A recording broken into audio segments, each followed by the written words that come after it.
আজকে আমরা একটা নতুন চ্যাপ্টার শুরু করব। চ্যাপ্টারটা হচ্ছে কনিক। ঠিক আছে, এটা একটা জিওমেট্রিক্যাল চ্যাপ্টার। তোমরা যারা সরলরেখার বৃত্ত পড়ছো, বিশেষ করে যারা সরলরেখা পড়ছো তাদের জন্য অনেক সুবিধা হবে কনিক পড়তে, কারণ কনিকের ম্যাথ ম্যাক্সিমাম জিনিসের প্রয়োগই হচ্ছে সরলরেখা। কনিক বা কনিক্যাল শেপ বলতে আমরা কি বুঝি, ঠিক আছে? তো আগে আমি হালকা তোমাকে একটু ব্যবহার বা কনিকের থিওরিগত আইডিয়া দিয়ে তারপর তোমাকে প্র্যাকটিক্যালও দেখাবো না কনিক কোথায় হয়। সো দেখো, কনিক বলতে নর্মালি আমরা কি বুঝি? আমরা বুঝি বৃত্ত, পরাবৃত্ত, উপবৃত্ত, অধিবৃত্ত। নাম হয়তো তোমরা অনেক আগে থেকেই শুনছো, অনেকে 7-8 থেকেও শুনছো। বৃত্ত, উপবৃত্ত, পরাবৃত্ত, অধিবৃত্ত নাম তো শুনছো, রাইট? এগুলোই আসলে কনিক, মানে বৃত্ত, পরাবৃত্ত, উপবৃত্ত, এগুলোকে বলি আমরা কনিক্যাল শেপ। ঠিক আছে, বৃত্ত তো তোমরা আঁকা জানোই, গোল করে আঁকতে হয়।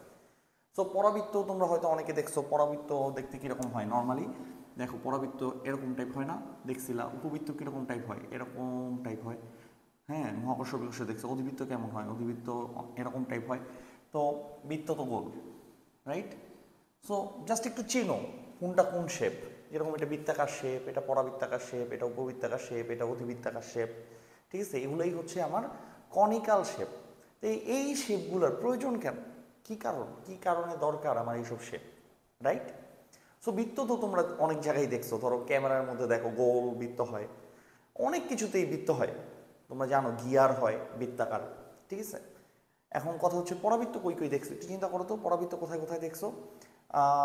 মোটর সাইকেলের বা মোটর গাড়ির, সাইকেল না, মোটর গাড়ির সামনে যে হেডলাইট আছে না, হেডলাইটটা দেখবে একটু কার্ভ হয়। হেডলাইটের কাজটা চিন্তা করে দেখো, একটু মাঝখানের দিকে একটু মোটা হয় আর কি। তো ওই কাজটা কিন্তু পরাবৃত্তাকার শেপ হয়, ঠিক আছে? পরাবৃত্তাকার শেপ হয়। তারপর তোমরা একটু চিন্তা করে দেখো, তোমরা কিছু ব্রিজ দেখছো, দেখবে এই যে এরকম ব্রিজ থাকে, এই পাশে এক পা, এই পাশে এক পা, ঠিক আছে? এই ব্রিজগুলো আবার এরকম হয়। হ্যাঁ, এই মাঝখান দিয়ে জাহাজ যায়। এই দেখো, ব্রিজের এই পার একটা, এটা এক পার, এই পানি থাকে এদিকে, ঠিক আছে? এরকম হয়তো ব্রিজ দেখছো। ব্রিজের এই শেপগুলো কিন্তু এই যে পরাবৃত্তাকার শেপ হয়। তারপর তোমরা এই ধরনের ব্রিজও হয়তো দেখছো। দেখো তো, চিন্তা করে দেখো তো, এই ধরনের ব্রিজগুলো দুই পাশে দুইটা পা থাকে, এদিকে গাড়ি যায়, এই যে এদিক দিয়ে গাড়ি যায় ব্রিজের। আমি একটা গাড়ি আঁকলাম, এদিকে গাড়ি যায়। এদিকে ব্রিজটা এরকম থাকে, এদিকে একটা কলাম থাকে, এদিকে একটা কলাম থাকে। তবে এই দুই কলামের মধ্যে যে এরকম করে এরকম অনেকগুলা ট্রাস থাকে, এগুলোকে বলে ট্রাস।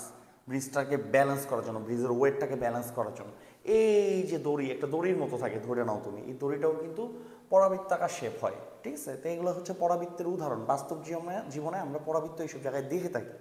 ওকে, এ উপবৃত্ত দেখো, উপবৃত্ত কই দেখছো বলো তো? আমরা কি জানি, এই যে সূর্য, সূর্যের চারপাশে পৃথিবী, সূর্যের চারপাশে পৃথিবী উপবৃত্তাকার পথে রাউন্ড করে। তো এটা আমরা কই দেখছি? মহাকর্ষ অভিকর্ষ চ্যাপ্টারে দেখছি, ফিজিক্সের। তারপর উপবৃত্ত আমরা আর কই দেখি জানো? উপবৃত্তাকার গিয়ার হয় বিভিন্ন শিল্প কারখানায়। দূরবীন, দূরবীনের মধ্যে উপবৃত্ত ব্যবহার করা হয়, যা জানার জন্য, এগুলো পরীক্ষায় আসবে না, জাস্ট জানার জন্য, মানে এটার ইউজ আছে অনেক। অধিবৃত্ত, ধূমকেতু আছে না, ধূমকেতুর গতিপথ কিন্তু অধিবৃত্তাকার হয়, ঠিক আছে? ধূমকেতুর গতিপথ, ওকে, ধূমকেতু অধিবৃত্তাকার পথে চলাফেরা করে। সো অধিবৃত্ত আর কোথায় লাগে? বিভিন্ন ইন্ডাস্ট্রিতে মেশিনে অধিবৃত্তাকার শেপ গিয়ার হয়, গিয়ার হয় অধিবৃত্তাকার শেপ, ঠিক আছে?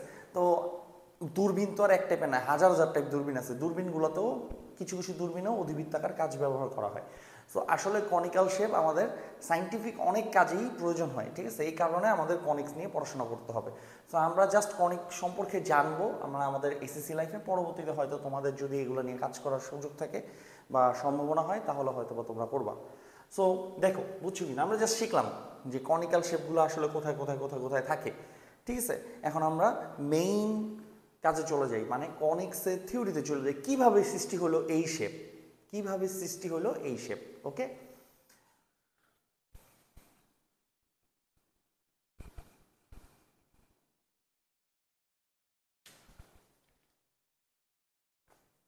সো কীভাবে কনিক্যাল শেপ সৃষ্টি হয়, খুব মনোযোগ দিয়ে দেখো, এখান থেকে মেনলি আমাদের পড়া শুরু, ওকে? দেখেন, সবার আগে আপনি একটা স্থির বিন্দু বিবেচনা করেন। স্থির বিন্দু, ধরেন এটা একটা স্থির বিন্দু। এটা একটা স্থির বিন্দু, ধরলাম এটা এস, একটা স্থির বিন্দু, ফিক্সড। আর আপনি একটা সরল রেখা নেন, স্থির বিন্দুর এই পাশে যেখানে না, আমি এরকম একটা সোজা সরল রেখা নিই। তাহলে এরকম একটা নির্দিষ্ট সরল রেখা নেন, ধরেন এটা একটা নির্দিষ্ট সরল রেখা, এটা একটা নির্দিষ্ট সরল রেখা, ধরেন এটা হচ্ছে এম, এম প্রাইম, সরল রেখা। একটা স্থির বিন্দু নিলাম, একটা সরলরেখা নিলাম। এখন এই যে সরলরেখার স্থির বিন্দু, আশেপাশে হাজার হাজার হাজার হাজার বিন্দু আছে, কোটি কোটি বিন্দু আছে এখানে, রাইট? এর মধ্যে এমন একটা বিন্দু আমি চুজ করলাম, ধরেন এখানে একটা বিন্দু চুজ করলাম, ধরেন এই জায়গায় একটা বিন্দু চুজ করলাম যেটা হচ্ছে পি বিন্দু। হাজার হাজার কোটি কোটি বিন্দুর মধ্যে আমি একটা বিন্দু চুজ করলাম, সেটা হচ্ছে পি বিন্দু। এই এস থেকে পি এর দূরত্বটা আমি নির্ণয় করলাম, এস থেকে পি এর দূরত্বটা আমি নির্ণয় করলাম, ঠিক আছে? তাহলে সেটা কি এসপি না? ওকে, দূরত্বটা নির্ণয় করলাম এসপি। আর পি থেকে এই সরলরেখার দূরত্বটা নির্ণয় করলাম, যেহেতু আমাদের দুইটা জিনিস নির্দিষ্ট, একটা বিন্দু একটা সরলরেখা। ধরেন এই দূরত্বটা আমরা নির্ণয় করলাম, এটা কত দেখেন তো, পি এম, ধরেন এটা এম বিন্দু, হ্যাঁ? তাহলে এই দূরত্বটা হচ্ছে পি এম। তাহলে এই যে একটা বিন্দু নিলাম আমি কোটি কোটি বিন্দুর মধ্যে, এই বিন্দুর সাথে স্থির বিন্দুর আর সরলরেখার, একটা বিন্দুর আর একটা সরলরেখার দূরত্ব নির্ণয় করলাম, ঠিক আছে? ধরেন এই দুইটা দূরত্বকে ভাগ দিয়ে আপনি কিছু একটা পাইছেন, কিছু একটা আপনি পাইছেন, সে আপনি পাইছেন, ধরেন আপনি পাইছেন হচ্ছে, ধরেন ওয়ানই পাইছেন, আপনি পাইছেন, এই দুইটা ভাগ দিয়ে দেখছেন এইটার আর এইটার দূরত্ব কি সমান, পাইলেন? ওকে, এখন এখানে আরো একটা এরকম বিন্দু চুজ করলেন আপনি এখানে যে বিন্দুটা চুজ করলেন সেটার সাথে এটার দূরত্ব নির্ণয় করলেন, সেটার সাথে এটার দূরত্ব নির্ণয় করলেন, আপনি দেখলেন কি এটা সমান। আপনি এখানে আরো একটা এরকম বিন্দু নিতে পারেন যেটার সাথে এটার দূরত্ব আর যেটার সাথে এটার লম্ব দূরত্ব, এটাও দেখলেন কি আপনি সমান, মানে এইটার দূরত্ব আর এটার দূরত্বের অনুপাতটা কি সমান। তো এখানে এরকম কোটি কোটি কোটি কোটি বিন্দু আছে না, এই কোটি কোটি বিন্দুগুলার এই স্থিরের সাথে দূরত্ব আর এই সরলরেখার সাথে দূরত্বের যে অনুপাত এই যে স্থির বিন্দুর সাথে দূরত্ব আর সরলরেখার সাথে দূরত্বের যে অনুপাত, সবগুলা দেখলেন আপনি ওয়ান, সমান, ঠিক আছে? এই যে বিন্দুগুলো আমরা পাইলাম, হাজার হাজার বিন্দু আমরা পাইতেছি, প্রত্যেকটা বিন্দু থেকে এটার দূরত্ব আর এটার দূরত্ব অনুপাত কি ধ্রুবক। এই বিন্দুগুলোকে যোগ করলে আমরা একটা সঞ্চার পথ পাই না? এই বিন্দুগুলোকে যোগ করলে আমরা কি পাই? একটা সঞ্চার পথ পাই। আর এই সঞ্চার পথটাই হচ্ছে কনিক। তাহলে এই সঞ্চার পথটাই হচ্ছে আমার, এই সঞ্চার পথই হচ্ছে কনিক, ঠিক আছে? তার মানে কনিক কিভাবে সৃষ্টি হয়? একটা স্থির বিন্দু আর একটা সরলরেখা, এক সেট বিন্দু যাদের থেকে স্থির বিন্দুর দূরত্ব আর এই সরলরেখার দূরত্বের অনুপাত একটা ধ্রুবক সংখ্যা, ওই বিন্দুগুলা যে রাস্তাটা তৈরি করবে সেই রাস্তাটাই কি কনিক, সেই রাস্তাটাই কি আমাদের কনিক, ঠিক আছে? তাহলে কনিক তো আমরা তিনটা পড়লাম, পরাবৃত্ত, উপবৃত্ত, অধিবৃত্ত। কখন কোনটা একটু আগে যেটা পাইছিলাম আমরা, খেয়াল করে দেখো এখানে লিখছিলাম, সেটা কি ছিল? SP by PM. এখন আমি তোমাদের বলতেছিলাম যে এটার অনুপাত হচ্ছে একটা ধ্রুবক, এটার অনুপাত কি একটা ধ্রুবক, রাইট? এখন কথা হচ্ছে কখন পরাবৃত্ত, কখন অধিবৃত্ত, আর কখন কি উপবৃত্ত, এটাই তো কথা, রাইট? এটাই তো আমাদের দেখা দরকার। তো মনে রাখবা এসপি বাই পিএম এর মান যেটা আমরা ধরে করছি, আমরা কত ধরে করছি? এক ধরে না, যদি এক হয় তাহলে সেটা পরাবৃত্ত হবে। তার মানে অনুপাতটা যদি এক হয় তাহলে সেটা পরাবৃত্ত হবে। যদি অনুপাতটা একের চেয়ে ছোট হয় তাহলে সেটা উপবৃত্ত হবে, ওকে? আর যদি এই অনুপাতটা একের চেয়ে বড় হয়, সবসময় একের চেয়ে বড় হয়, সব বিন্দুর জন্য একের চেয়ে বড় হয়, তাহলে সেটা অধিবৃত্ত তৈরি করবে, ঠিক আছে? ক্লিয়ার? দ্যাট মিনস আমি যদি একটা পরাবৃত্ত আঁকি, খেয়াল করে দেখো, এটা নির্দিষ্ট সরলরেখা, এটা সেই স্থির বিন্দু, এটা ধরো একটা পরাবৃত্ত, এটা যে কোনো একটা বিন্দু থেকে এই স্থির বিন্দুর দূরত্ব আর এই লম্বরেখার দূরত্ব, মানে নির্দিষ্ট সরলরেখার দূরত্ব, এইটা আর এইটা অনুপাত হচ্ছে এক। কার জন্য? পরাবৃত্তের জন্য, ঠিক আছে? এবার উপবৃত্তের জন্য দেখো, উপবৃত্ত তো আমরা জানি এরকম হয় উপবৃত্তে, রাইট? স্থির বিন্দু ধরো এটা ধরো সরলরেখা, এটা ধরো যে কোনো বিন্দু। মনে রাখবা উপবৃত্তের জন্য এই যে কোনো বিন্দু থেকে এসের দূরত্ব আর এই সরলরেখার দূরত্বের অনুপাত অলওয়েজ একের চেয়ে ছোট হবে। দ্যাট মিনস এইটা আর এটার অনুপাত একের চেয়ে ছোট হবে, তুমি যেই বিন্দুই নাও না কেন। এইখানে একটা বিন্দু নিলেও এইটা থেকে এটার দূরত্ব আর এটা থেকে এই লম্বরেখার দূরত্ব, এই দুটোর অনুপাত একের চেয়ে ছোট হবে, এবং এইটা বাই এটা ততই হবে। তার মানে এইটা বাই এইটা যদি 0.8 হয় তাহলে এইটা বাই এইটাও কত হবে? 0.8ই হবে। আর অধিবৃত্তের জন্য তাহলে কিরকম দেখো, ধরো এটা স্থির বিন্দু, এটা নির্দিষ্ট সরলরেখা, অধিবৃত্তের জন্য কীরকম জানো, এই যে অধিবৃত্ত দেখতে এরকম, এখানে ধরো একটা বিন্দু যদি তুমি চুজ করো পি, এই স্থির বিন্দু থেকে এটার দূরত্ব আর এই যে লম্বরেখার যে দূরত্ব, এই দুইটার অনুপাত একের চেয়ে কী হবে, বড় হবে। তার মানে এইটা ডিভাইডেড বাই এইটা সবসময় একের চেয়ে বড় হবে প্রত্যেকটা বিন্দুর জন্য, এখানে যে বিন্দুই নেয় না কেন, এইটা ডিভাইডেড বাই এইটা একের চেয়ে কী হবে, বড় হবে। দেখো বুঝতে পারছো কিনা? ওকে, অঙ্ক করতে করতে আরও বুঝে যাবো ইনশাল্লাহ। ওকে, এখন আমরা যেহেতু আমরা বুঝেছি যে কণিকটা কোন সঞ্চারপথ বা কী শর্তে তৈরি হয় কণিকগুলা, এখন আমরা কণিকের সাধারণ সমীকরণ প্রতিষ্ঠা করবো। ঠিক আছে, খুব মনোযোগ দিয়ে দেখো, এটা তোমাদের খুবই প্রয়োজন হবে, কারণ তোমরা যত ডেপথ থেকে জিনিসটা বোঝা শুরু করবা ম্যাথগুলো তত তোমার জন্য ইজি মনে হবে। যত ভালোভাবে থিওরিটা বুঝবা ম্যাথগুলো ইজি মনে হবে। প্রথমেই আমি অঙ্ক করানো শুরু করতে পারতাম, বাট তোমার কাছে শুধু শুধু কণিক কঠিন মনে হইতো। বাট তুমি যদি ঠিকভাবে লেকচার ধরে আগাও আমার, তাহলে দেখবা কণিকটা আসলে ইজি। ওকে, তো কণিকের সাধারণ সমীকরণ তাহলে আমরা বুঝলাম কি কণিক হইতে হলে একটা স্থির বিন্দু থাকা লাগে, স্থির বিন্দু থাকা লাগে। এই স্থির বিন্দুটাকে কণিকের ভাষায় বা ম্যাথের ভাষায় বলা হয় ফোকাস।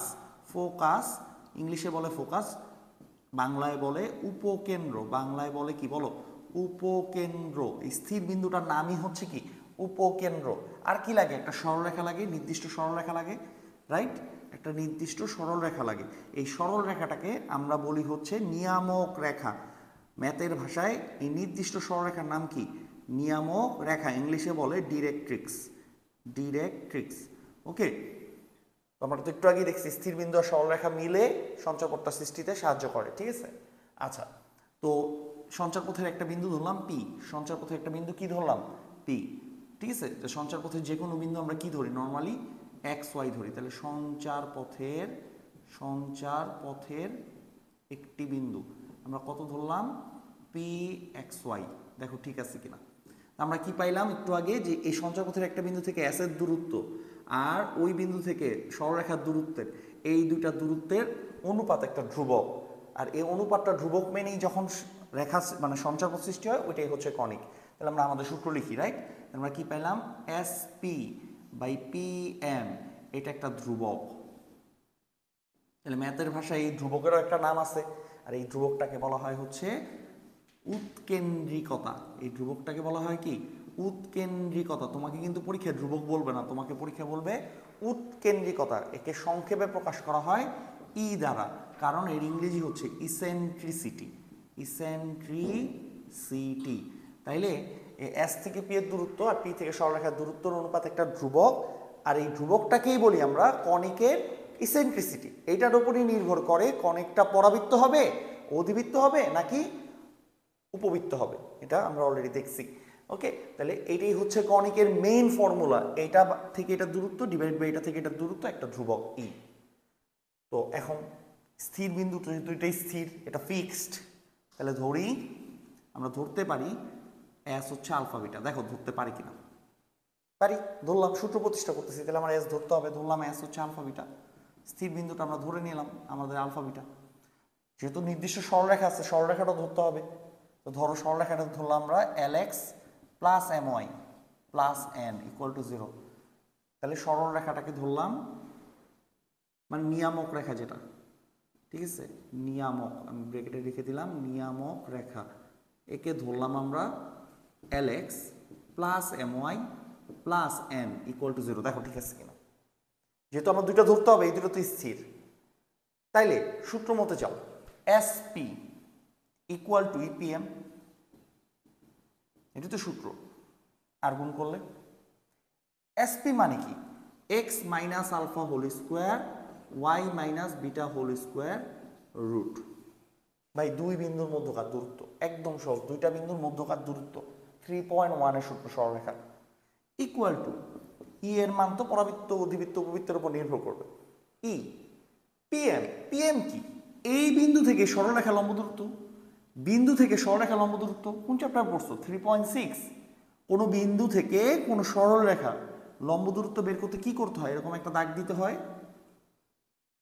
তারপর এই বিন্দুটা এই সরলরেখার মধ্যে কি করে দিতে হয়, বসায় দিতে হয়। এই বিন্দুটা এই সরলরেখার এক্স আর ওয়াই জায়গায় কি করে দিতে হয়, বসায় দিতে হয়। তাহলে বসায় দিই এক্স আর ওয়াই জায়গায়, বিন্দু এক্স ওয়াই বসায় দিচ্ছে এক্স আর ওয়াই জায়গায়। ভাগ দিতে হয় কি দিয়ে, এক্স এর সহগ স্কোয়ার প্লাস ওয়াই সহগ স্কোয়ার। এটাই হচ্ছে একটা কণিকের কি সাধারণ সমীকরণ। এটাই হচ্ছে একটা কণিকের সাধারণ সমীকরণ। জিনিসটাকে আরো সহজ করার জন্য আমরা কি করব, এটাই হচ্ছে তাহলে একটা কণিকের সাধারণ সমীকরণ। জিনিসটাকে আরো সহজ করার জন্য উভয় পক্ষ আমরা বর্গ করে নিব। তাহলে উভয় পক্ষ যদি বর্গ করি তাহলে রুটটা চলে যাবে, রুটটা চলে গেলে কি পাচ্ছি, মুডও চলে যাবে বর্গ করলে। তাহলে এইটাই হচ্ছে আমাদের একটা কণিকের সাধারণ সমীকরণ। তাহলে দেখো এটাই যে কোনো কণিকের, সেটা তুমি উপবৃত্ত, পরাবৃত্ত, অধিবৃত্ত, যে কোনো কণিকের সাধারণ সমীকরণ হচ্ছে এটা। যদিও আমরা এটা দিয়ে ম্যাথ করব না, আমরা এটা দিয়ে ম্যাথ করা শুরু করবো, আমাদের দেখা যাবে এটা দিয়ে আমরা ম্যাথ করতেছি, বাট এটা তোমার মাথায় রাখতে হবে যে কোনো কণিকের সাধারণ সমীকরণ হচ্ছে এইটা। দেখো তুমি থিওরি ওয়াইজ যাও, তোমার জন্য অনেক সহজ লাগবে কণিক, এখন পর্যন্ত কঠিন কিছুই পাও নাই। তাহলে এটাই কি, যে কোনো কণিকের সাধারণ সমীকরণ। দেখো বুঝছো কিনা? ওকে, এখন আমরা কণিকের মধ্যে এই যে একটা কোণক, এটা একটা ঘনবস্তু, আমরা জানি। এই দেখো আইসক্রিম খাও যে ওইটা, এই ঘনবস্তুর মধ্যে কনিক্যাল শেপগুলো দেখবো। ওকে, এটা একটা ইন্টারেস্টিং জিনিস, প্রত্যেকটা কনিক্যাল শেপ এটার মধ্যে আছে, ঠিক আছে? তারপর আমি একা দেখাবো না, আগে এটার মধ্যে একটু দেখো। এই দেখো কোণক, ওকে, এটা একটা কোণক না? ওকে, এটা কি, এটা ওর লম্বটা, এটা লম্ব, ধরো কেন্দ্র থেকে এই শীর্ষ যোগ করলে এই লম্বটা হয় কিন্তু। আচ্ছা, এখন যদি আমি কোণকটাকে ঠিক এই লম্ব রেখাটার সমান্তরালে, ঠিক সমান্তরালে এইভাবে যদি কাটি, যদি এইভাবে কেটে দিই, একদম ভূমির সমান্তরালে যদি কেটে দিই, একটু খেয়াল করো, যদি ভূমির সমান্তরালে কেটে দিই, তাহলে আমরা যেটা পাবো একটু খেয়াল করো, এই যে এটা যেটা পাচ্ছি, চিন্তা করে দেখো এটা কি, এটা একটা বৃত্ত। দ্যাট মিনস আমি যদি এখন একটু তোমাদের আইকা দেখাই, দেখো দেখো আমি কি আঁকছি, ধরো এটা একটা কণিক,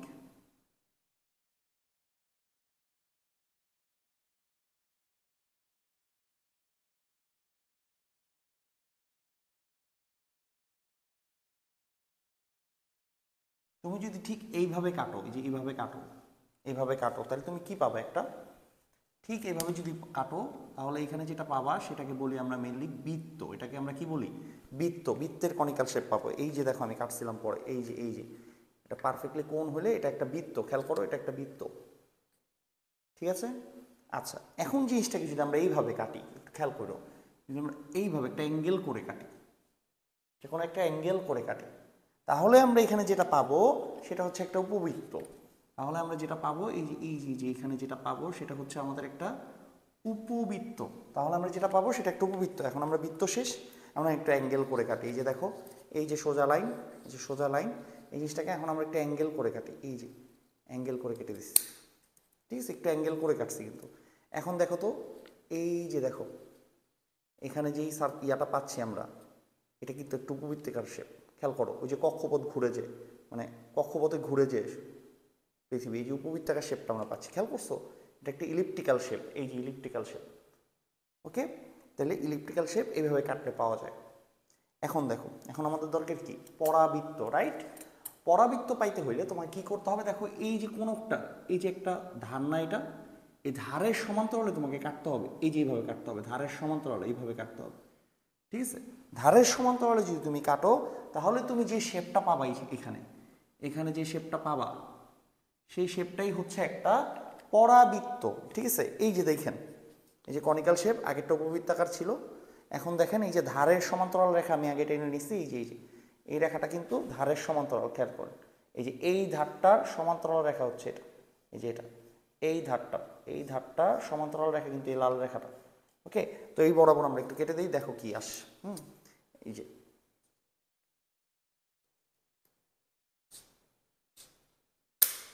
দেখো, ধারের সমান্তরালে কাটার জন্য আমার কি শেপ আসছে একটু খেয়াল করো, এই যে দেখো, এটা যদি একটু ইয়া করে দেখো, এই যে এখানে যে শেপটা আসছে, এটা একটা রাফ বোঝানোর জন্য জাস্ট তোমাদের, এই যে এখানে যে শেপটা আসছে, এই শেপটাই হচ্ছে পরাবৃত্তাকার শেপ। এই যে পরাবৃত্তাকার শেপ, খেয়াল করছো? আমরা যখন আকাশে বল মারি, এই বলটা পরাবৃত্তাকার শেপে মাটিতে এসে পড়ে, ঠিক আছে? এই যে, ঠিক আছে, এটা কি শেপ, পরাবৃত্তাকার শেপ। এখন দরকার কি, বাকি রইল কি আর, অধিবৃত্ত, রাইট? অধিবৃত্ত পাইতে হলে কি করতে হবে তোমাকে, এই যে এটা যে লম্ব রেখা, লম্ব যে রেখা, এই লম্ব রেখার সমান্তরালে কাটতে হবে, লম্ব রেখার সমান্তরাল, এই যে এইভাবে কাটতে হবে। এভাবে যদি তুমি কাটো, তাহলে এইভাবে যদি কাটো, তাহলে হচ্ছে এরকম একটা শেপ পাবা, সেটাকে আমরা বলতেছি কি, অধিবৃত্তাকার শেপ। এই যে এটাই হচ্ছে অধিবৃত্ত, ঠিক আছে। তাহলে দেখো আমি এই যে লম্ব রেখার সমান্তরাল, এই যে সমান্তরাল রেখা এঁকে নিছে, আমরা যদি এখন এই বরাবর কাটি, এই যে এটা তো কেটে ফেলছে অনেকখানি, বোঝা যাচ্ছে না। এই যে এটা হচ্ছে কালো রেখাটা, এটা সমান্তরাল রেখা আমি টেনে নিছি, এই বরাবর যদি এখন কাটি, তাহলে এই জায়গায় এখন যে শেপটা সৃষ্টি হবে, দেখো এইখানে এখন যে শেপটা সৃষ্টি হবে, এই যে সেই শেপটা এখানে সৃষ্টি হয়েছে, এই শেপটাই হচ্ছে, এই যে ধার দিয়ে যে শেপটা সৃষ্টি হয়েছে, এই শেপটাই হচ্ছে আমার অধিবৃত্তাকার শেপ, ঠিক আছে। সো এটা তোমরা বাসায় নিজেরা করে দেখো, বইয়ে আছে, বইয়ে লেখা আছে, জাস্ট তুমি একটু চেক করলে বুঝবা কোনটা কোন শেপ। এখন তো পরীক্ষা আসবে না, জাস্ট বোঝার জন্য, ওকে। দেখো বুঝছো কিনা। আর তোমরা অবশ্যই মেইন বই দেখবা, মেইন বই এটা দেখবা আঁকা আছে, তো তোমরা নিজেরাও চেক করতে পারবা কোনটা কোন শেপ, ঠিক আছে। ওকে, এখন দেখো আমরা কি পাইছিলাম, কণিকের সাধারণ সমীকরণ, আমরা এটা পাইছিলাম। দেখো এটা পাইছিলাম কিনা, এটাই পাইছিলাম আমরা, কণিকের সাধারণ সমীকরণ। প্রত্যেকটা কণিকের জন্য খালি ডিফারেন্স কি জানো, এই ই এর মানে ডিফারেন্স। তাহলে আমরা কি পাইছিলাম বলো তো, কি পাইছিলাম, এই ই যদি 1 হয় তাহলে তৈরি হবে কি, এটা পরাবৃত্তের সাধারণ সমীকরণ হবে। ই যদি কি হয়, একের চেয়ে বড় হয়, তাহলে এটা উপবৃত্তের সাধারণ সমীকরণ, ঠিক আছে। আর ই যদি একের চেয়ে ছোট হয়, তাহলে এটা কার সমীকরণ, অধিবৃত্তের সাধারণ সমীকরণ। তাহলে এটা কার সমীকরণ, অধিবৃত্তের সাধারণ সমীকরণ। দেখো ঠিক আছে কিনা, আমরা এটাই পড়ছিলাম কিনা। ওকে, আমি মনে হয় একটু উল্টা লিখছি, ই একের চেয়ে ছোট হলে উপবৃত্তের, আর একের চেয়ে বড় হলে অধিবৃত্তের। ওকে, সো এখন দেখো এটা তো আমরা পাইছি, তাহলে আমরা দেখতেছি তিনটা সাধারণ সমীকরণই একই রকম। আমি যদি এটাকে একটু বিশ্লেষণ করি, তাহলে আমরা দেখি এখানে কি কি পদ থাকতে পারে। মনোযোগ দিয়ে খেয়াল করো, কি কি থাকতে পারে। থাকতে পারে হচ্ছে এক্স স্কোয়ার, ঠিক আছে। এখানেও কিন্তু এক্স স্কোয়ার আসবে, আসবে। তার মানে এই এক্স স্কোয়ারগুলোকে এক পাশে নিলে এক্স স্কোয়ারের একটা সহগ হবে। তো এই সহগগুলোকে আমরা এইভাবে লিখতে পারি। দেখো এই জিনিসটাকে আমরা এইভাবে লিখতে পারি কিনা, এ এক্স স্কোয়ার, জাস্ট এ দিয়ে সহগটা বুঝাইলাম এক্স স্কোয়ার। মানে এটাকে ভাঙায় সাজাইলে এক্স স্কোয়ার আসবে না, সে এক্স স্কোয়ার আর এক্স স্কোয়ার সহগ, প্লাস এটাকে ভাঙায় সাজাইলে কি আসবে, ওয়াই স্কোয়ারও আসবে, এই যে ওয়াই স্কোয়ার, এই যে ওয়াই স্কোয়ার, আর ধরলাম বি ওয়াই স্কোয়ার, ঠিক আছে। দেন কি আসবে দেখো, এই যে এই a plus b plus c whole square, যখন সূত্র লিখবা তুমি তখন এক্স আর ওয়াই গুণ হবে না, তাহলে কি আসবে, এক্স ওয়াই আসবে, এক্স আর ওয়াই গুণ অবস্থায় আসবে। তা ধরি সেই গুণটা হবে 2h xy, ধরলাম এটাকে ভাঙায় যেই জিনিসটা আসবে সেটা হবে 2h xy। দ্যাট মিনস এই xy যে ধ্রুবকটা হবে সেই ধ্রুবকটাকে ধরলাম আমরা কি 2h। ক্লিয়ার? আচ্ছা, দেন আর কি কি পদ আসবে খেয়াল করো তো, শুধু x আসবে, শুধু x আসবে। এই যে দেখো এটার সাথে এটা গুণ করলে শুধু x আসবে না, তাই ধরলাম 2gx। তার মানে x এর সহগকে কত ধরে নিলাম, 2g ধরে নিলাম। এই ইকুয়েশন ভাঙাইলে x এর সহগ কত হবে, 2g। দেন কি আসবে, এইটা ইন্টু এইটা করলে y আসবে না, আবার এটা a minus b whole square লিখলেও তো y আসবে। তা ধরে নিলাম y এর সহগ হচ্ছে 2fy আসবে। আর দেখো অনেকগুলো ধ্রুবক আসবে, কারণ দেখো এখানে আলফা স্কোয়ার আসবে, এখানে বিটা স্কোয়ার আসবে, এখানে n স্কোয়ার আসবে, সো অনেকগুলো ধ্রুবক আসবে। সবগুলোকে ধ্রুবককে ধরে নিলাম আমরা সি। দ্যাট মিনস এই সমীকরণটা ভাঙাইলে আমরা যখন সাজাইলে তো আমি এইভাবে সাজাবো, x square y square x y, শুধু এক্স শুধু ওয়াই, ধ্রুবক ইকুয়াল টু সি, সবার সহগকে আমি এটা ধরে নিয়েছি। তাহলে এইটা একটা কণিকের সাধারণ সমীকরণ। এটা যেরকম সাধারণ সমীকরণ, এটার থেকে এটা আসছে। পরীক্ষায় তো আমরা এইভাবে লিখে দিই না, পরীক্ষা আমরা কিভাবে লিখবো, এইভাবে প্রকাশ করব। তো কিভাবে এটা প্রয়োজন হবে, কোথায় লাগবে, তোমরা অঙ্কের সময় দেখবা। বাট দেখো বুঝছো কিনা, এই জিনিসটা থেকে এটা লেখা যায়, এই জিনিসটা থেকে এটা লেখা যায়। এখন এই সমীকরণটা থেকে আমরা কিভাবে বুঝবো, এটা দেখে নাইলে বুঝে গেছি, কি দেখে বুঝি, ই এর মান দেখে বুঝি কোনটা কি। বাট এই সমীকরণ থেকে আমরা কেমনে বুঝবো যে আমার কোনটা পরাবৃত্ত, কোনটা অধিবৃত্ত, কোনটা উপবৃত্ত। তো এটা বের করারও একটা ওয়ে আছে, সেটা কিন্তু খুবই ইম্পর্টেন্ট। দেখো 1 নাম্বার, যদি এক্স স্কোয়ার আর ওয়াই স্কোয়ারের সহগের গুণফল, এক্স স্কোয়ার আর ওয়াই স্কোয়ারের সহগের গুণফল, এই যে এক্স ওয়াইয়ের যে সহগ আছে এইচ, 2h, তো সেই এইচের 2h এর এইচ যদি এইচ এর বর্গের সমান হয়, তোমাকে একটা ইকুয়েশন দেয়া থাকলো আর দেওয়ার পরে বললো যে এটা কোন কণিক নির্দেশ করে, তাহলে কি করবা, ফার্স্টে এ আর বি গুণ করবা, মানে এক্স স্কোয়ার ওয়াই স্কোয়ার সহগ গুণ করবা। সেটা যদি এক্স ওয়াইয়ের সহগ যেটা, সেটার অর্ধেকের বর্গের সমান হয়, যদি এ বি এইচ স্কোয়ারের সমান হয় তাহলে সেটা একটা পরাবৃত্ত নির্দেশ করে। সেটা একটা কি নির্দেশ করে বলো? সেটা একটা কি নির্দেশ করে? পরাবৃত্ত নির্দেশ করে। ওকে, সো এটা তোমাকে মনে রাখতে হবে। দেন 2 নাম্বার, যদি এই এ বি, যদি এ বির মান এইচ স্কোয়ারের চেয়ে বড় হয় তাহলে সেটা একটা উপবৃত্ত নির্দেশ করে। সেটা একটা কি নির্দেশ করে? উপবৃত্ত নির্দেশ করে। ঠিক আছে, এবং আমাদের ঠিক আছে এটা এ বি এইচ স্কোয়ার চেয়ে বড় হয় তাহলে সেটা একটা কি নির্দেশ করে? উপবৃত্তের নির্দেশ করে। দেন লাস্ট, যদি এ বির মান এইচ স্কোয়ারের চেয়ে ছোট হয় তাহলে সেটা একটা অধিবৃত্ত নির্দেশ করে। তাহলে এই 3টা জিনিস কিন্তু অনেক বেশি ইম্পর্ট্যান্ট আমাদের পরীক্ষার জন্য, এই 3টা জিনিস। ওকে, সো এটা আমি ভালো মতো মনে রাখতে হবে কোনটা কি নির্দেশ করতেছে। এখন তোমরা আমাকে বলো তো কখন বৃত্ত নির্দেশ করে? তোমরা তো পারো এটা, বলো তো। বৃত্ত হইতে হইলে এক্স স্কোয়ার ওয়াই স্কোয়ার সহ কি হইতে হয়? সমান হইতে হয়। তাহলে বৃত্ত হলে এটা এক্সট্রা, যদিও এটা বৃত্তের চ্যাপ্টার না, বাট আমি তোমার বলে দিতেছি, বৃত্ত হলে এ আর বি কি হবে? সমান হবে, রাইট? আর বৃত্তে কখনো এক্স ওয়াই একসাথে গুণ অবস্থায় থাকতে পারে না, তোমাদের শিখাইছিলাম। বৃত্তে কখনো এক্স আর ওয়াই কি অবস্থায় থাকতে পারে না? গুণ অবস্থায় থাকতে পারে না। সো এই এইচ এর মান অবশ্যই কি হইতে হবে? তাইলে শূন্য হইতে হবে। তাহলে বৃত্ত হইতে হইলে এ আর বি সমান হবে আর এইচ হবে শূন্য। এটা হচ্ছে বৃত্ত হওয়ার শর্ত। ঠিক আছে, তাহলে সাধারণ সমীকরণকে আমরা এইভাবে প্রকাশ করতে পারি, সাজাইতে পারি আর কি, সাজাই লিখছি। এই সাজানো সমীকরণ কখন পরাবৃত্ত, কখন অধিবৃত্ত, কখন উপবৃত্ত। এই যে তার মানে এখন যদি আমি তোমাকে জাস্ট একটা রাফ এখানে আমি দেখাই, ধরো তোমাকে আমি এরকম একটা সমীকরণ দিলাম,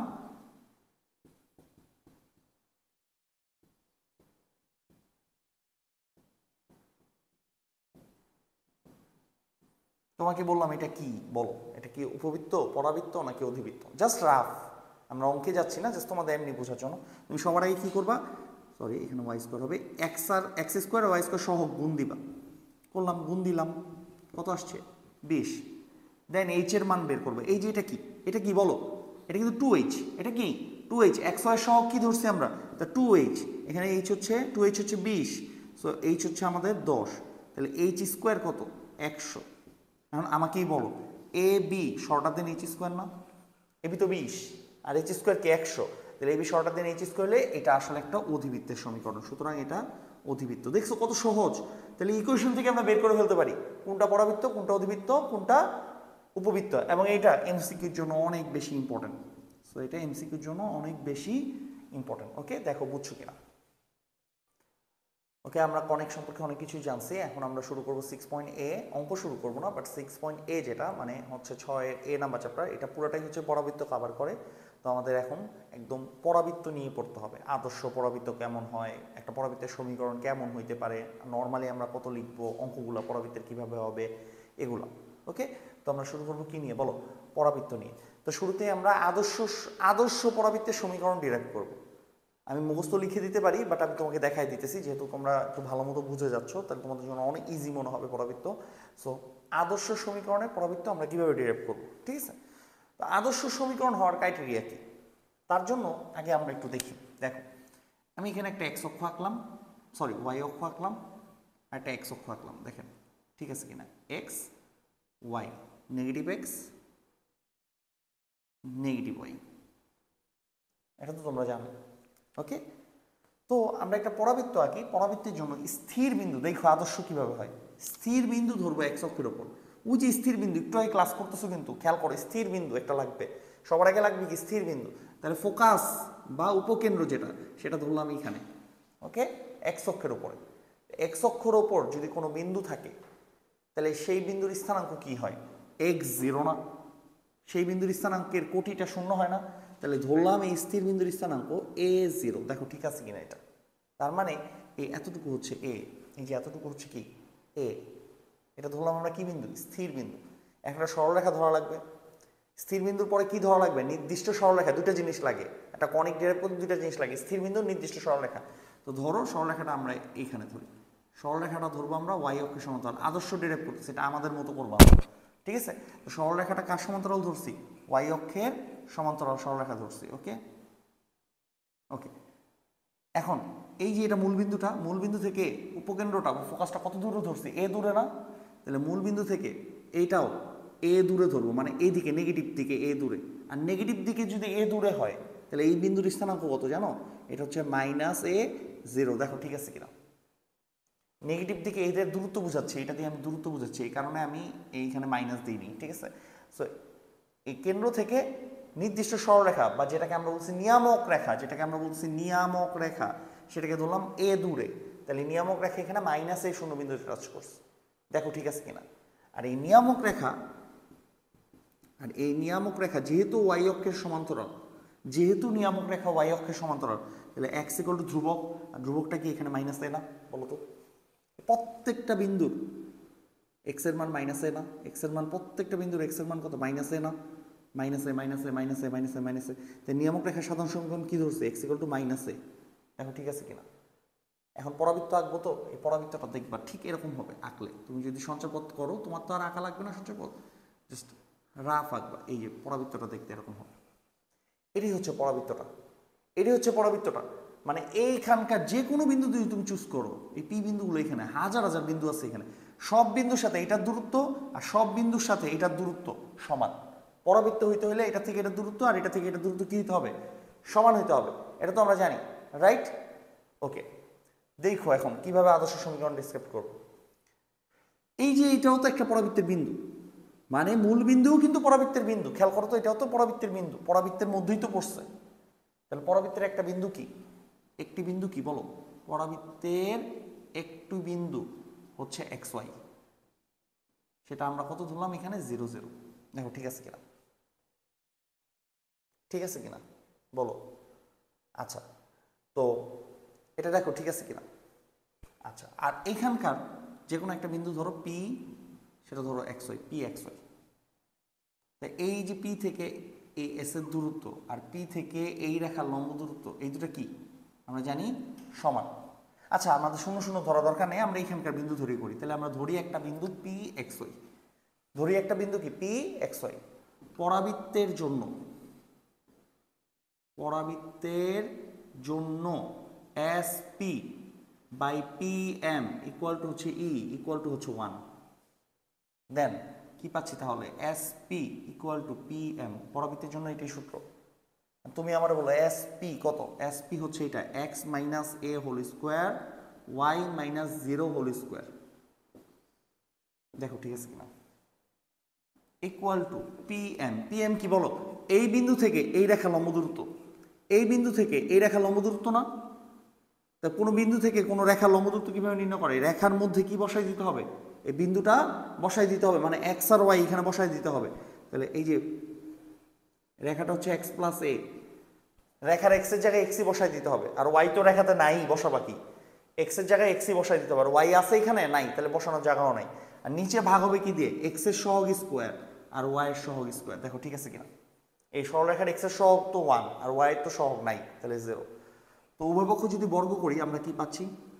সূত্র ভাঙাই ফেললাম। উভয় পক্ষ বর্গ করলে a + b হোল স্কোয়ার, এটাও সূত্র ভাঙাই ফেলি। আর এটাকে বর্গ করলে তো 1, লেখার কিছু নাই। এখন দেখো উভয় পক্ষ থেকে আমাদের কিন্তু উভয় পাশ থেকে x স্কোয়ার বাদ হয়ে যাচ্ছে, a স্কোয়ার কি হয়ে যাচ্ছে? বাদ হয়ে যাচ্ছে। 2x কিন্তু বাদ হইতেছে না, এইটা উল্টা ওই পাশে চলে যাচ্ছে। -2x ওই পাশে চলে গেলে কি হয়ে যাচ্ছে? 4ax। তাহলে y স্কোয়ার, এই যে y স্কোয়ার আর এই -2x ওই পাশে গেলে কি হচ্ছে? 4ax। That's it. এইটাই হচ্ছে একটা পরাবৃত্তের আদর্শ সমীকরণ। এইটাই তোমরা শিক্ষা আসছো, অনেকে দেখে আসছো অনেক জায়গায়। y square = 4ax, y2 = 4ax। So একটা পরাবৃত্তের আদর্শ সমীকরণ কি বলো? y2 = 4ax। আর আদর্শ হওয়ার জন্য কি হওয়া লাগবে এটা কিন্তু মাথায় রাখা লাগবে। এই যে উপকেন্দ্র হইতে হবে এই জায়গাতে, নিয়ামক রেখা হইতে হবে এইখানে। আর এই যে এই জিনিসটা, এটাকে বলে শীর্ষ, এটাকে বলা পরাবৃত্তের শীর্ষ। শীর্ষ হইতে হবে 0 0, এটাকে বলা হয় পরাবৃত্তের শীর্ষ। এই শীর্ষটা হইতে হবে 0 0, যেটা আমরা প্রথমে ধরতে চাইছিলাম, বাট আমরা ওই বিন্দু নিয়ে করছি। শীর্ষটা হইতে হবে 0 0, এটাই হচ্ছে আদর্শ হওয়ার জন্য শর্ত। তাহলে একটা পরাবৃত্তের আদর্শ সমীকরণ কি বলো? y2 = 4ax। এখন এটা কিন্তু x অক্ষের দিকে খোলা, রাইট? এখন দেখেন, খুব মনোযোগ দিয়ে দেখেন, এটা মাথায় ঢুকায় ফেলেন। y2 = 4ax। এখন আমি চারটা ছবি আঁকি, চারটা ছবি আঁকবো। একটা হচ্ছে এইটা, আবার একটা আঁকি, আবার একটা আঁকি। আপনার নোট খাতায় নিচে আঁকেন, হ্যাঁ? ওকে, দেখেন তো ফার্স্টে প্রত্যেকটা স্থির বিন্দু নেব, স্থির বিন্দু এখানে নিচ্ছি আমরা, এখানে নিয়ে আদর্শ সমীকরণ করছি, রাইট? এখন কেউ একজন আসলো স্থির বিন্দু এখানে নিল নেগেটিভ এক্স অক্ষে, কেউ একজন আসলো ওয়াই অক্ষে স্থির বিন্দু নিল, নিতেই পারে। কেউ একজন আসলো স্থির বিন্দু এখানে নিল, তার মানে স্থির বিন্দু কিন্তু 4 জায়গায় নেওয়া যায়। কয় জায়গায়? 4 জায়গায়। আমরা এটা নিয়ে করছি, এটা নিয়ে প্রমাণ করছি, বাট এই 3 জায়গাও তো স্থির বিন্দু নেওয়া যায়। স্থির বিন্দু যেটা ফোকাস, এটা তাহলে ফোকাস, এটা তাহলে ফোকাস, এটা তাহলে ফোকাস, এটা তাহলে ফোকাস। স্থির বিন্দু যদি এটা হয় তাহলে নির্দিষ্ট সরলরেখা এখানে হবে। স্থির বিন্দু যদি এখানে হয় আবার নির্দিষ্ট সরলরেখা তাহলে এখানে হবে। স্থির বিন্দু যদি এখানে হয় তাহলে নির্দিষ্ট সরলরেখা এরকম হবে। স্থির বিন্দু যদি এখানে হয় নির্দিষ্ট সরলরেখা এখানে হবে। এখন তুমি বলতে পারবা, মানে বলতে পারো যে এরকম হচ্ছে কেন নির্দিষ্ট সরলরেখাটা, মানে এম এম প্রাইম। দেখো কেন হচ্ছে এরকম।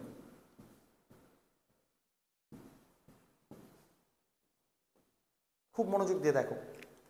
আমরা জানি আদর্শ পরাবৃত্তের শীর্ষ যেটা, সেটা শূন্যে শূন্যেই থাকতে হবে।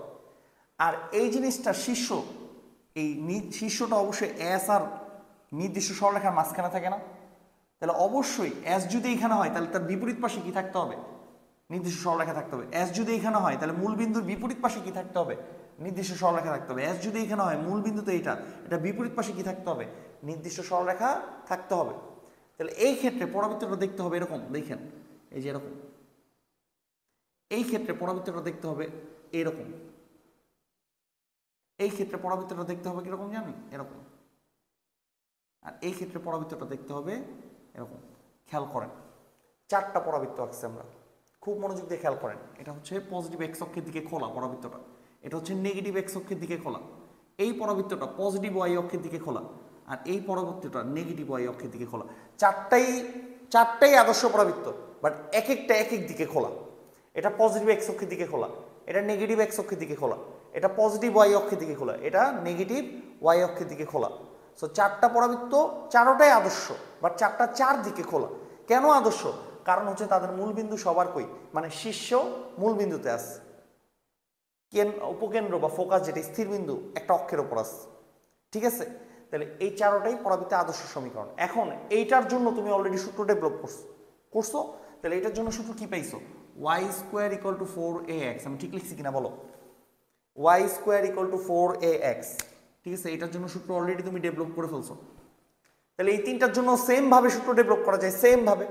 বাট এত তো প্রমাণ আমার দেখা দরকার নেই, রাইট? কারণ আমার এই প্রমাণ তো পরীক্ষায় আসবে না। তাহলে বাকিগুলো শুধু আমার কি করতে হবে? জানতে হবে। তাহলে এটার জন্য সাধারণ সমীকরণ কি জানো? এখানে খেলে কি হয়েছে বলো তো? ফোকাসটা এই দিকে ছিল, এই দিক থেকে উল্টা দিকে চলে গেছে। তার মানে ফোকাসটা ছিল এ দূরে, কিন্তু এটার জন্য ফোকাসটা মাইনাস এ দূরে এসে পড়ছে। তার মানে এটার সাধারণ সমীকরণ হবে y square equal two -4ax, ঠিক আছে? শুধু a এর মানটা মাইনাস হবে, এক্ষেত্রে -4ax হবে, মানে 4 এর আগে একটা মাইনাস হবে, ঠিক আছে? ক্লিয়ার? কারণ দেখো ফোকাসটা নেগেটিভ এক্স অক্ষের দিকে ঘুরে গেছে। এবার এটার ক্ষেত্রে আসো, এটার ক্ষেত্রে ফোকাস আর এক্স অক্ষে নাই, এটার ক্ষেত্রে ফোকাস চলে গেছে কোন অক্ষে? ওয়াই অক্ষে। তাহলে এবং ওয়াই অক্ষের পজিটিভ দিকে।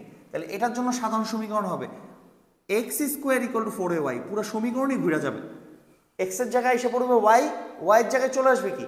এক্স। সমীকরণই ঘুরে যাবে, কারণ কি? ফোকাস তো ঘুরে গেছে, এক্স অক্ষ রেখে ওয়াই অক্ষে চলে গেছে। তাহলে দেখো সমীকরণই ঘুরে গেছে। ওকে, সো এটা হচ্ছে হবে x square equal two 4ay। এটার ক্ষেত্রে এই মানে ফোকাস কই চলে আসছে? নেগেটিভ ওয়াই অক্ষে না?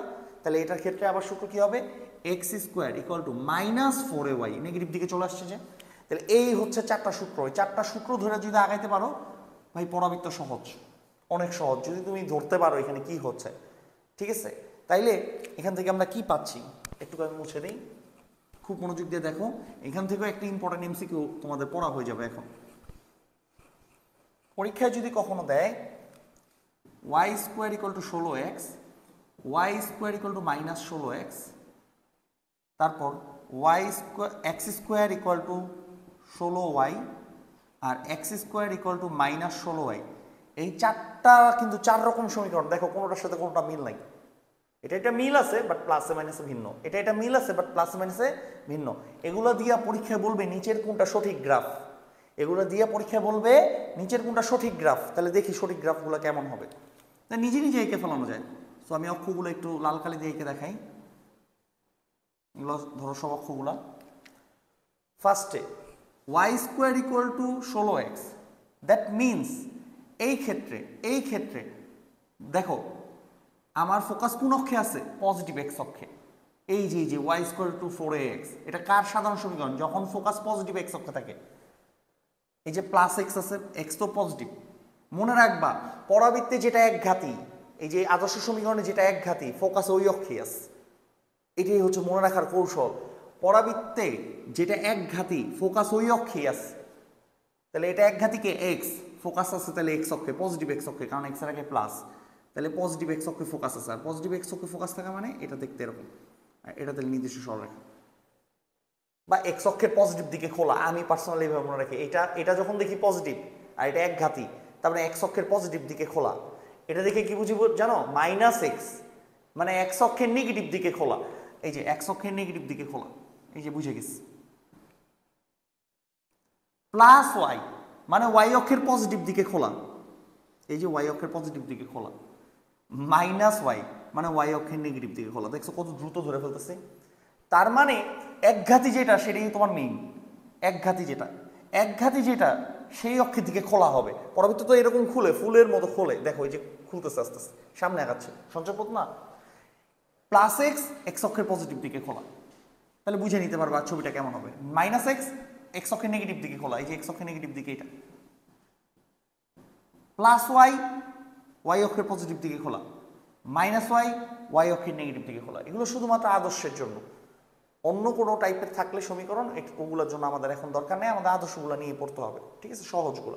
সো দেখো যে কোনো এমসিকিউ আসলে তোমরা পারবা কিনা, কারণ এগুলো এমসিকিউর জন্য অনেক বেশি ইম্পর্টেন্ট। ওকে, এগুলো একটু মনোযোগ দিয়ে তোমাকে নোট করে পড়তে হবে, নিজেকে পড়াতে হবে। ওকে, তো এখন আমরা হচ্ছে সূত্র দিয়ে শুরু করবো। আমরা মেইনলি এখন যা পড়বো সেটাই হচ্ছে পরাবৃত্ত চ্যাপ্টার হোল সূত্র কভার করবে, ঠিক আছে। পরাবৃত্ত কিন্তু সূত্র কম, অনেকেই বলে সূত্র অনেক বেশি। আমার কাছে মনে হয় এই চ্যাপ্টারে কোনো সূত্রই নেই, এই চ্যাপ্টারে কোনো সূত্র নাই আসলে। যা আছে সব বেসিক, মানে তুমি নিজে সূত্র বানায় নিতে পারবা।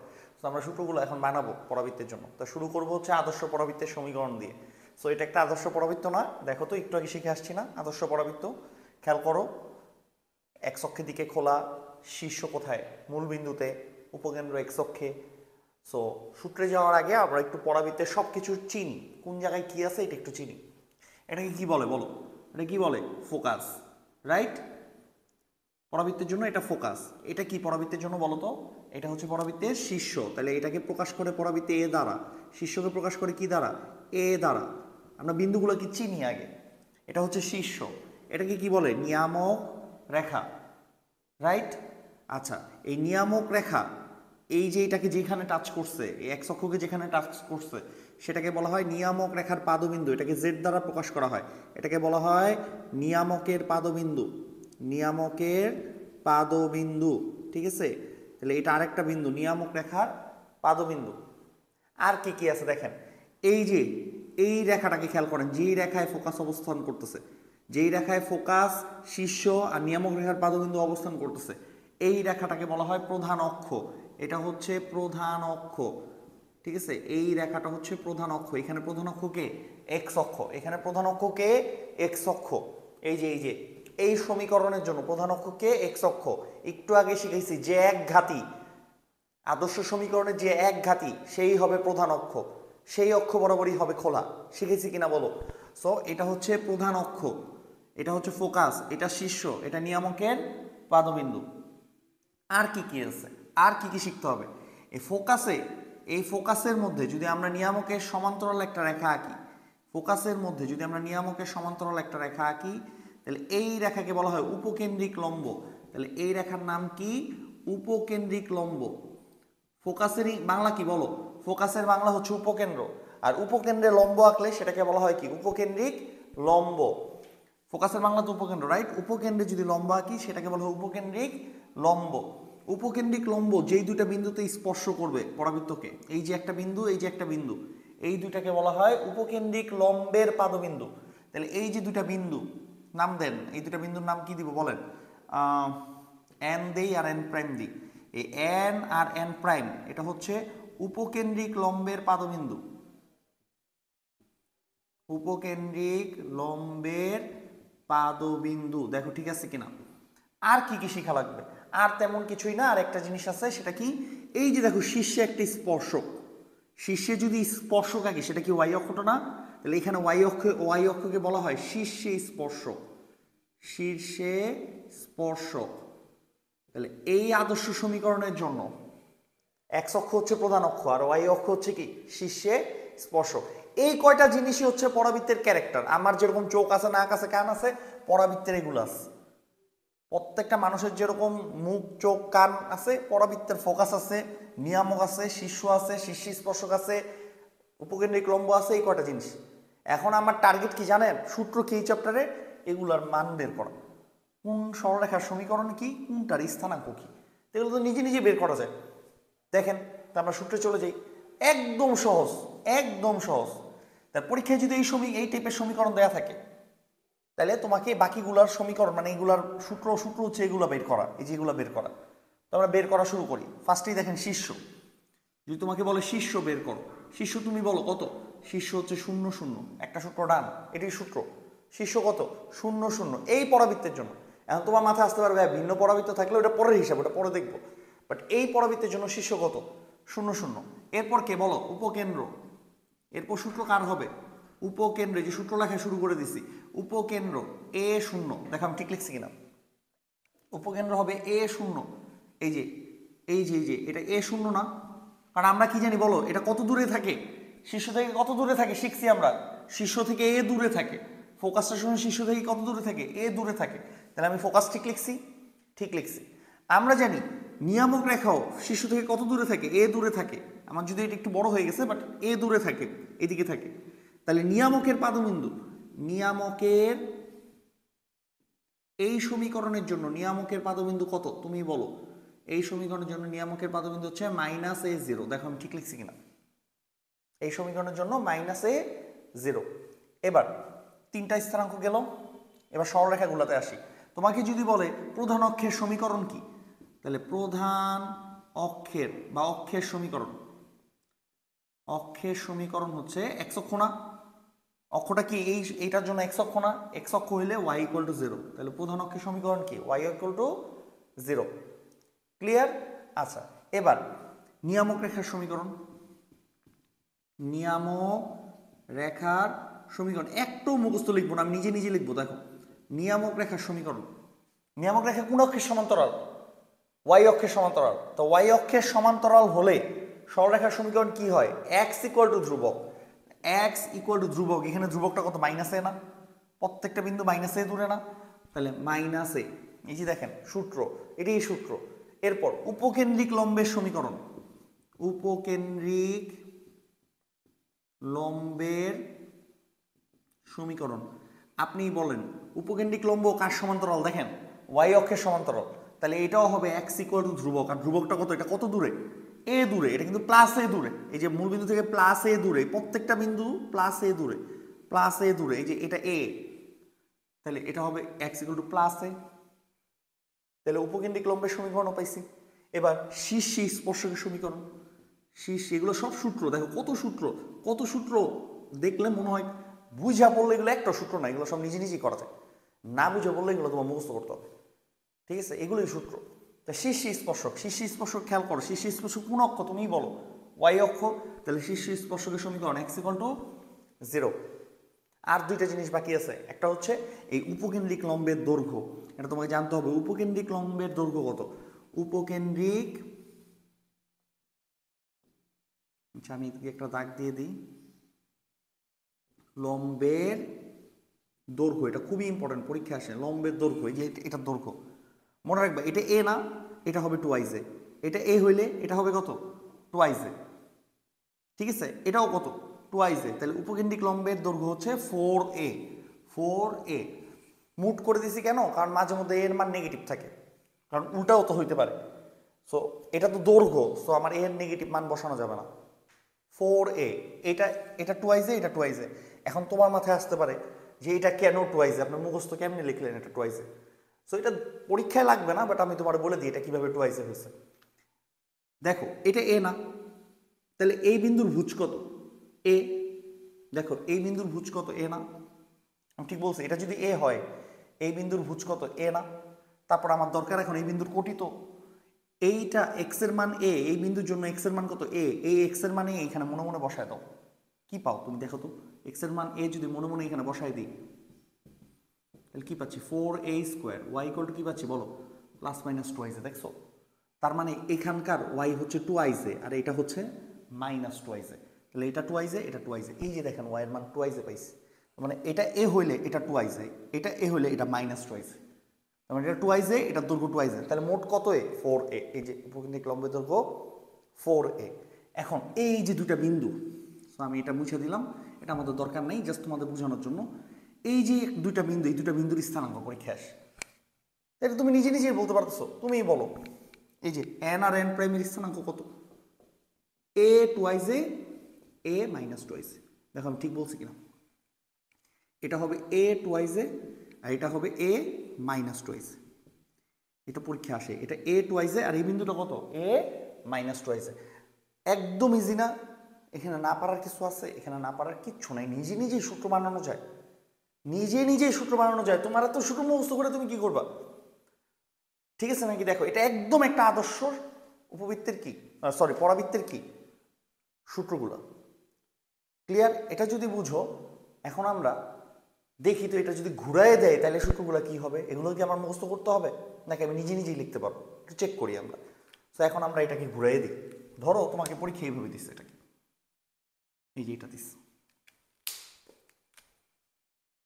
ধরো পরীক্ষায় এটা দিস, এটা দিছে নিয়ামক রেখা, এটা দিছে ফোকাস এস, এইটা হচ্ছে শীর্ষ এ, এটা হচ্ছে জেড, ঘুরাই দিছে, মানে খেয়াল করে দেখো নেগেটিভ এক্স অক্ষের দিকে খোলা, নেগেটিভ এক্স অক্ষের দিকে খোলা, উল্টা দিছি কিন্তু এবার, তার মানে এটা সাধারণ সমীকরণ কি y square equal to minus 4ax, আমি ঠিক বলছি কিনা বলো, এটা সাধারণ সমীকরণ কি y square equal to minus 4, পরীক্ষায় যদি এই টাইপের সমীকরণ থাকে তাইলে এই সূত্রগুলো কেমন হবে একটু দেখি, নিজে নিজে বলতে পারি কিনা বলো, আমার সাথে সাথে বলো, শীর্ষ কত বলো, তুমি বলো, শীর্ষ কত 0 0, উপকেন্দ্র ঘুরে গেছে না, এটা ছিল কত a0 আর এটা কত হবে মাইনাস a0, তাহলে আমি ছবির মধ্যেই লিখি, এটা কি মাইনাস a0 না, দেখো তো উপকেন্দ্র হবে মাইনাস a0, নিয়ামক উল্টা দিকে চলে গেছে, তাই নিয়ামকের পাদবিন্দু কি a0 হবে না, দেখছো ঘুরে গেছে। এবার প্রধান অক্ষের সমীকরণ, ভাই প্রধান অক্ষ তো এক্স অক্ষই আছে রাইট, তাহলে প্রধান অক্ষ y ইকুয়াল টু 0, দেখো এরপর নিয়ামক রেখার সমীকরণ, ভাই নিয়ামক রেখা এবার ডান পাশে চলে গেছে, তাহলে নিয়ামক রেখা হবে x ইকুয়াল টু a, তারপর কি উপকেন্দ্রিক লম্বের সমীকরণ, ভাই উপকেন্দ্রিক লম্ব এবার বামে চলে আসছে, তাহলে উপকেন্দ্রিক সমীকরণ হবে x equal to minus a, যা সব ঘুরে যাচ্ছে দেখছেন, শীর্ষ স্পর্শক, শীর্ষ স্পর্শক কিন্তু y অক্ষই, খেয়াল করো y অক্ষই কিন্তু শীর্ষ স্পর্শক রাইট, তাহলে শীর্ষ স্পর্শক কিন্তু x ইকুয়াল টু 0 কি হবে, শীর্ষ স্পর্শক x ইকুয়াল টু 0, এর যা আছে তাই থাকবে, উপকেন্দ্রিক লম্বের দৈর্ঘ্য 4a হবে, এটা 4a হবে, এটা a হলে এটা 2a, তাহলে উপকেন্দ্রিক লম্বের দৈর্ঘ্য কত হবে 4a হবে। এবার এই স্থানাঙ্কটা কিন্তু চেঞ্জ হবে, দেখেন এটা কত হবে মাইনাস a 2i, তাহলে এটা হবে মাইনাস a 2i, আর এটা কত হবে মাইনাস a মাইনাস 2i, নিজে নিজে বলা যায় ভাই, আমার তো মুখস্থ করা দরকার নাই, তো আমি মুখস্থ করে কি করবো, সো কোনো সূত্র মুখস্থ করতে হয় না পরাবৃত্তে, পরাবৃত্তের সূত্র আরো সহজ, পরাবৃত্তের অঙ্ক আরো সহজ, সরলরেখার একটা বেশি সূত্র মুখস্থ করতে হয়, সো কণিকে যে বলবো সূত্র মুখস্থ করতে হয় তাহলে সে বুঝে নেই, কণিকে নিজে নিজে সূত্র লেখা যায়, কণিকে নিজে নিজে আমরা সূত্র লিখতে পারি, ক্লিয়ার? দেখো আমরা বুঝছো কিনা, বুঝছো এটা, যদি এটা বুঝে থাকো তাহলে এই সূত্রগুলো তুললে তুমি খালি এই সূত্রগুলোই পড়বে, আর কিছু তোমার পড়া দরকার নাই তো, ঠিক আছে ক্লিয়ার? তা আমরা নিজে থেকে কি সূত্র বানাইতে পারতেছি, ইনশাল্লাহ আমরা পারতেছি। এরপরের ইয়াতে আমি এটা ঘুরাইয়া থাকলে কিভাবে সূত্র হয় সেটাও লেখা দেখাবো, আশা করি তোমরা পারবা, চিত্রের মধ্যে লেখা দেখাবো, ঠিক আছে ওকে। সো আমি এটা মুছে দিই, আমরা সূত্রগুলো একবারে প্র্যাকটিস করে ফেলি, কারণ যেহেতু শিখে ফেলছি সূত্রটা শেষ করে ফেলবো, বুঝো নাই? এখন দেখো যদি আমি ঘুরাই দিই, ঘুরাই দেওয়া বলতে গেলে এবার আমরা আরো দুইটা কেস সূত্র লিখবো, যা সূত্রগুলো চিত্রের মধ্যেই দেখাবো, দেখি তোমরা পারো কিনা, নিজে নিজে বলবা হ্যাঁ মনে মনে। সো ধরো পরাবৃত্তটা এরকম পজিটিভ y অক্ষের দিকে খোলা, পরাবৃত্তটা পজিটিভ y অক্ষের দিকে খোলা, আর পরাবৃত্তটা এরকম নেগেটিভ y অক্ষের দিকে খোলা, হইতে পারে। পজিটিভ ওয়াই অক্ষের দিকে খোলা হইলে ফোকাসটা এখানে, এটা হবে এস। নেগেটিভ ওয়াই অক্ষের দিকে খোলা হইলে ফোকাসটা হবে এখানে, এটা হবে এস। এটার জন্য সাধারণ সমীকরণ কি তুমি বলো? এটার জন্য সাধারণ সমীকরণ x square equal two 4ay। যে একঘাতি তার দিকে খোলা হয় না, যে একঘাতি তার দিকে খোলা হয়, আমি ঠিক লিখছি। আর এটার জন্য সাধারণ সমীকরণ কি হবে? X square equal two -4ay, কারণ নেগেটিভ ওয়াই অক্ষের দিকে খোলা। তো সাধারণ সমীকরণ আমরা লিখতে পারতেছি। পরীক্ষা এটা দেওয়া থাকবে, তুমি টেনশন নিও না। এখন তুমিই বলো ভাই, আমি দেখে নিজে নিজে লিখে ফেলবো। ফার্স্টে শীর্ষ, শীর্ষ কিন্তু 0 0। দেন উপকেন্দ্র, উপকেন্দ্র 0 a। এবার আগেটা ছিল a 0, আগের পেজে যাও, a 0, এবার কত? 0 a। এই যে এতটুকু a না, তো 0 a। এবার নিয়ামকের পাদবিন্দু, নিয়ামক এখানে না, তা নিয়ামক কত হবে? 0 - a। এবার নিয়ামকের সমীকরণ, নিয়ামক কোন অক্ষের সমান্তরাল? এই ক্ষেত্রে x অক্ষের সমান্তরাল, তাহলে হবে y ইকুয়াল টু ধ্রুবক, ধ্রুবক -a। দেখেন উপকেন্দ্রিক লম্ব কোন অক্ষের সমান্তরাল? x অক্ষের সমান্তরাল, তাহলে হবে y ইকুয়াল টু ধ্রুবক। x অক্ষের সমান্তরাল হলে y ইকুয়াল টু ধ্রুবক হয়। ভাই এবার প্রধান অক্ষ কি বলেন? প্রধান অক্ষ y অক্ষ, তাহলে প্রধান অক্ষ হবে x ইকুয়াল টু 0। এবার শীর্ষ স্পর্শক হচ্ছে x অক্ষ, তাহলে শীর্ষ স্পর্শক হবে y ইকুয়াল টু 0। উপকেন্দ্রিক লম্বের দৈর্ঘ্য 4a। এবার এই স্থান, এই বিন্দু আর এই বিন্দু তো নিজে নিজে বলা যায়, এটা a, এটা কত? 2a। তাহলে দেখেন অনেকে এটা ভুল লিখে ফেলায়, অনেকে লেখে a 2a, কিন্তু আগে তো x এর ভুজ লিখতে হয়। তো এই বরাবর গেলে কত হবে? 2a, আর এই পর্যন্ত কত? a। এটা 2a না, এতটুকু 2a না, 2a a। তাহলে এই বিন্দুটা হবে 2a a। আর এই বিন্দুটা কত হবে বলেন? -2a a। তাহলে এটা হবে -2a a। ডান। কোথায় আমার মুখস্থ? কোনো মুখস্থ কিচ্ছু নাই, আমার খালি এই সূত্র দিবে, আমি সব লিখে দেবো। ঠিক আছে, আমার যেটা বের করতে থাকে আমি করে দেবো। এবার এটা দেখেন, এটা দেখেন, এটা ফোকাস 0 - a, শীর্ষ 0 0, নিয়ামক রেখা এখানে, নিয়ামক রেখার পাদবিন্দু কত হবে? আপনি বলেন 0 a। ঘুরে গেছে। এবার সমীকরণগুলো দেখি। শীর্ষ স্পর্শক x অক্ষ, তাহলে y ইকুয়াল টু 0। প্রধান অক্ষ হচ্ছে y অক্ষ, তাহলে x ইকুয়াল টু 0। নিয়ামক রেখা হচ্ছে x অক্ষের সমান্তরাল, তাহলে y ইকুয়াল টু ধ্রুবক, ধ্রুবক হচ্ছে a। উপকেন্দ্রিক লম্ব হচ্ছে x অক্ষের সমান্তরাল, তাহলে y ইকুয়াল টু ধ্রুবক, ধ্রুবক হচ্ছে -a। আর কি লাগবে? এটা দৈর্ঘ্য 4a, একটুক 2a, তাহলে এই বিন্দুটার স্থানাঙ্ক কত বলেন? 2a - a। এই বিন্দুর স্থানাঙ্ক বলেন -2a - a। এগুলো তো বাচ্চাদের অঙ্ক, তোমার বামে যেতে হবে, নিচে নামতে হবে, ডানে যেতে হবে, নিচে নামতে হবে। কঠিন কিছু আছে? শেষ, সূত্র শেষ, আর কিছু নেই। ঠিক আছে, তাহলে এই যে 4টা ছবি, এই সূত্রগুলো আমি বললাম, এটি হচ্ছে একটা আদর্শ পরাবৃত্তগুলোর জন্য, আদর্শ পরাবৃত্তগুলোর জন্য সকল প্রয়োজনীয় ফর্মুলা। দেখো বুঝছো কিনা? ওকে।